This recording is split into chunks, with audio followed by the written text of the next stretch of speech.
laki-laki itu lebih mudah kena kanker prostat. Apa penyebabnya?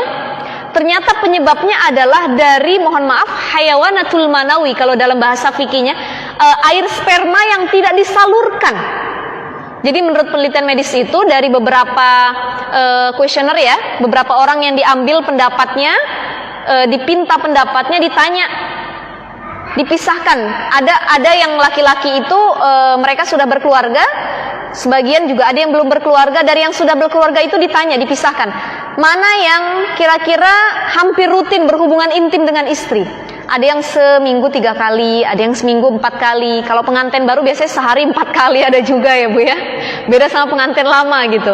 Nah dipisahkan, ada juga yang beberapa bagian ternyata sangat jarang berhubungan dengan istrinya. Mungkin karena faktor situasi, kondisi dan lain sebagainya ya, baik suami dengan istri, sampai ada yang sebulan sekali. Biasanya semakin tua itu intensitas hubungan itu semakin menurun. Ya Pak ya, Ibu ya, benar ya. Apalagi udah punya cucu. Udah punya cucu itu saling mendekati itu udah akan hilang, romantisme itu mulai pudar gitu. Kalau diledekin sama anak-anaknya, mah, mama sama papa dong.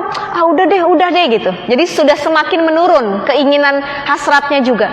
Nah laki-laki yang dia lebih rutin melakukan hubungan intim dengan pasangannya, itu ternyata lebih rendah resikonya terkena kanker prostat dibanding orang yang rutinitasnya itu sedikit, yang intensitasnya sedikit.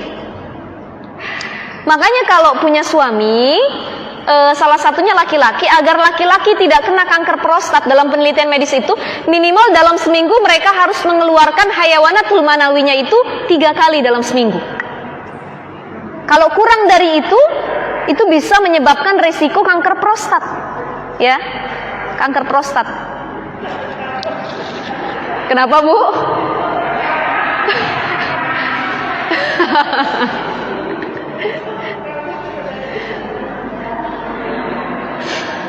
Beda kalau ibu-ibu sama bapak-bapak ya. Kalau ibu-ibu semakin tua, itu semakin apalagi mendekati menopause, biasanya semakin rendah keinginannya, udah nggak mikir lagi ke situ gitu ya. Nah beda sama bapak-bapak. Bapak-bapak sampai umur 70-80 tahun aja dia masih insya Allah gitu. Laki-laki itu lebih mudah kena kanker prostat. Apa penyebabnya? Ternyata penyebabnya adalah dari, mohon maaf, hayawanatul manawi kalau dalam bahasa fikihnya, air sperma yang tidak disalurkan. Jadi menurut penelitian medis itu dari beberapa kuesioner ya, beberapa orang yang diambil pendapatnya, dipinta pendapatnya, ditanya, dipisahkan.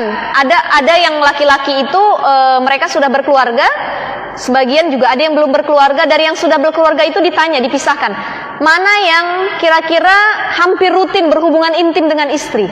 Ada yang seminggu 3 kali, ada yang seminggu 4 kali. Kalau pengantin baru biasanya sehari 4 kali ada juga ya Bu ya. Beda sama pengantin lama gitu. Nah dipisahkan, ada juga yang beberapa bagian ternyata sangat jarang berhubungan dengan istrinya.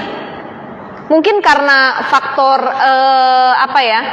situasi, kondisi dan lain sebagainya ya, baik suami dengan istri, sampai ada yang sebulan sekali. Biasanya semakin tua itu intensitas hubungan itu semakin menurun. Ya Pak ya, Ibu ya, benar ya. Apalagi udah punya cucu.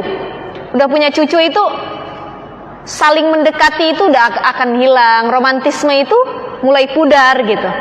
Kalau diledekin sama anak-anaknya, mah, mama sama papa dong.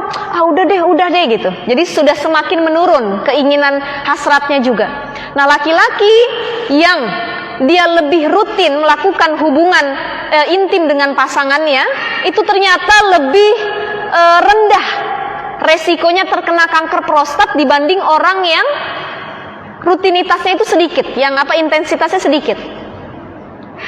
Makanya kalau punya suami, salah satunya laki-laki, agar laki-laki tidak kena kanker prostat dalam penelitian medis itu, minimal dalam seminggu mereka harus mengeluarkan hayawanatul manawinya itu 3 kali dalam seminggu. Kalau kurang dari itu bisa menyebabkan risiko kanker prostat. Ya, kanker prostat. Kenapa Bu?